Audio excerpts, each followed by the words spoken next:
Hey there, cough cough. This is John Anthony Francis Wilcox, and these are six fantastic Danielle Dax songs. As always, you can find the links to these songs in the comment section below my cat covered head. So, Danielle Dax, I actually did a Danielle Dax list however many years ago, 3, 4, 5 years ago. Time for another one. She is not for everyone. I say that, I mean, right off, that a lot of people are going to find her strange or weird or odd or strange, weird, odd. I find her inventive and fantastic. Uh, I had the distinct pleasure of interviewing Danielle twice, once on the phone, once in person. We really clicked. We, for decades, exchanged um, Christmas cards until I moved in 2010, and I haven't been able to get back in touch since. And Danielle's very much a recluse at this point in her life. So that is how it is. I hope I get back in touch again because she's a wonderful human being. We're going to start with song number one, The Id Parade. This is really kind of textbook Danielle. It's got some great crunchy guitars and some really wild kind of licks going on. She saturates these songs with sound.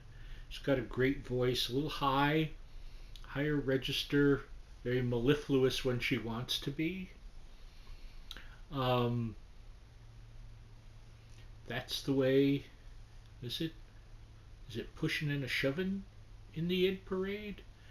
Uh, I think it's all about ego. I could be wrong. A lot of her lyrics are open to interpretation. Some aren't, but a lot are. Um, it's a grind. I always think that this is like a grinding.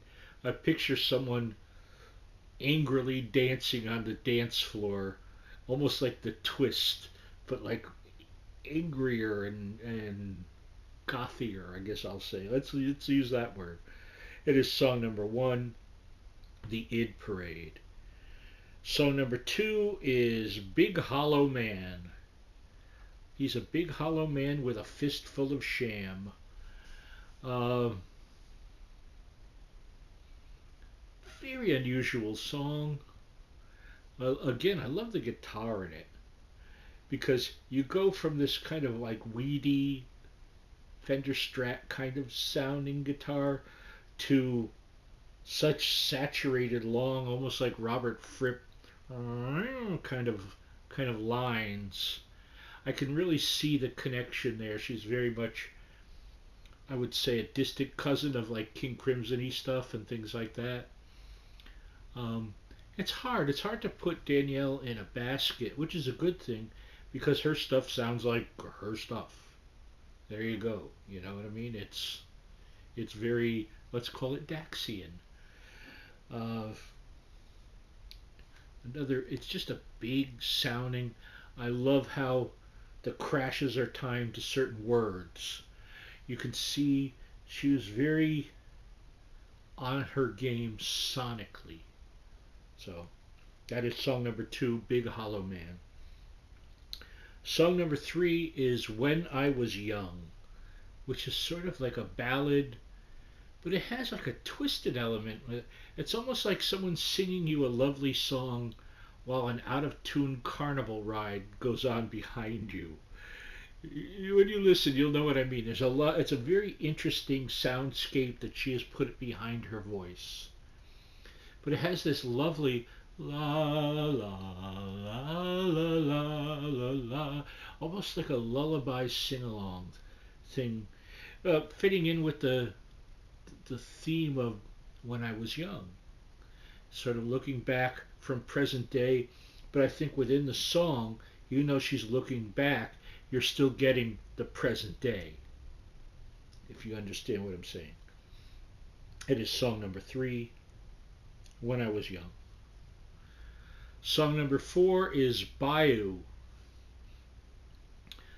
Another, if that one had la la la's, this has mumma leo stuff going on. Great percussion drives the song, and it's just weird. I'm not 100% sure what all of it's about, but it doesn't matter. It has a feel. I could play this one in a loop over and over. It doesn't, it just kind of flows and keeps that flow going and keeps your ear interested. It's painting a lot of pictures. A lot of what she does is, I would say, sonically in widescreen and Technicolor in Sensurround. There you go. The stuff on a big system sounds awesome. So that is song number 4, Bayou. Song number 5 is Yummer Yummer Man. I think this was a single over in England on the whatever's more indie than the indie charts. She's somewhere more indie than indie, and is it a love song? If it's a love song, it's a deconstructed, odd remnant of a love song, but it's irresistible to me. Fantastic song. Uh, is it about the obsessive nature of love somewhere within it? Could be. Not sure. But it is song number 5, Yummer Yummer Man. Song number 6 is finishing us off, and it's Touch Piggy's Eyes. Now, I have a story for you about this because I asked her about this song. Because when I think of Piggy, I think of the old. I remember seeing the movie Lord of the Flies and the book Lord of the Flies, and Piggy was the character in there that's very much picked upon by the other kids.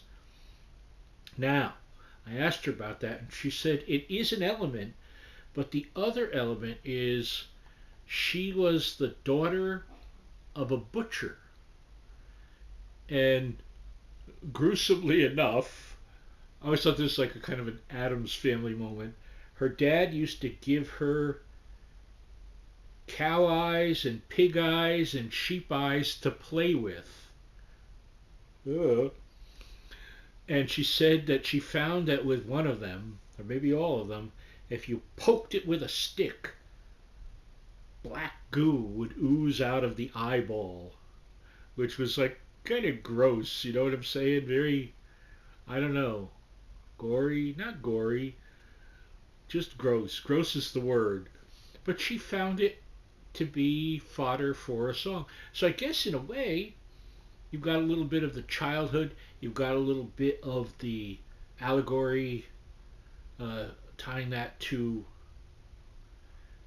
Piggy in Lord of the Flies. And I love, again, it's got percussion that fits so well with the take a point. She Pythonizes it, how she says pointed. It's like pointed. So take a pointed stick and touch Piggy's eyes. Uh, but kind of creepy and gruesome. But I love the song and I love all the percussion in it. And you can tell this is someone having a lot of creative fun.